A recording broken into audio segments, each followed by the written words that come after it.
कौन आपणकर यही भाया डेंड्रफ होची कि यही भाया डेंड्रफ रु आपण मुक्ति पाइबा पई चाहुचंती कि तो हाँ सांग माने आज आपण को बहुत सुंदर ट्रीटमेंट बतेबी जोटा एमितिका डेंड्रफ रु पूरा क्लियर हेयर हे जिवो जेमिति एही भली हेयर पूरा वाश कला परे बहुत सुंदर शाइनिंग एंड डेंड्रफ गायब एही भला जदि आपण क्लीन वाश चाहुचंती ताले वीडियो शेष जाय देखंतु।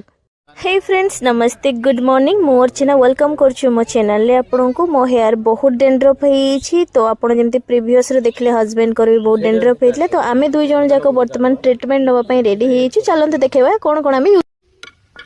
तो डेंड्रफ गायब करे पई हेले प्रथमे आपन को मेथी चावल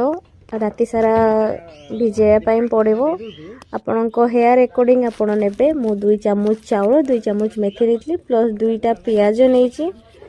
एंड तापरे गोटे एलोवेरा नहीं जोटा आपनकर बाड़ी घरे हेतिबो एलोवेरा नहीं पारिबे पियाज को मो छोट छोट करके काटी देछि तापरे एलोवेरा रो जो भीतर जो जेलटा थिबो ताको भी आपन काटी के गोटे जगह रे नहीं जिवे किछि आलमंड ऑयल अछि तो से सब को ग्राइंडिंग करिया पई पड़िबो ता भीतर बापा हमरो एठी धान आसिकी पकाउछन्ती कारण हमर धान उसा हेतला हम तो चासी लोक ना तो ठीक अछि सेटा तो से करूछन्ती आमे आम काम करबा तो आपन को हेयर रो डेंड्रफ गायब करे पे हेले मोस्ट इम्पोर्टेंट जिनस होची आपन को निम्ब पत्र दरकार प्लस मो एठी भृसुंगा पत्र नेची जोटा आपन करी लिप्स कहंती एंड मु ऑलरेडी जो एलोवेरा को मु काटे के छोटे छोटे पीस कर देछि एठी हमरो म्याऊ धान ऊपर बसी के मते अनौची आ मते कहछि आसा आसा जल्दी जिपा बाटिया पई देला बे मथारे अप्लाई करबो तो आमे जाउची वर्तमान ग्राइंडिंग करे पे कारण हस्बैंड को बहुत जोर से डेंड्रफ होता आमे सी तो 12 घंटा एसी रे रुहंती तापर ऊपर से एते से ठंडा होता मथा धोया पई तांको समय नथला तो सी मते बहुत रागी कारण मना करते मते वीडियो पोस्ट करिया पई मु कर देछि तांको वीडियो कमेंट खराब करिवेनी फाइनली आमे ग्राइंडिंग कर सरचो जते सब इंग्रेडिएंट थिला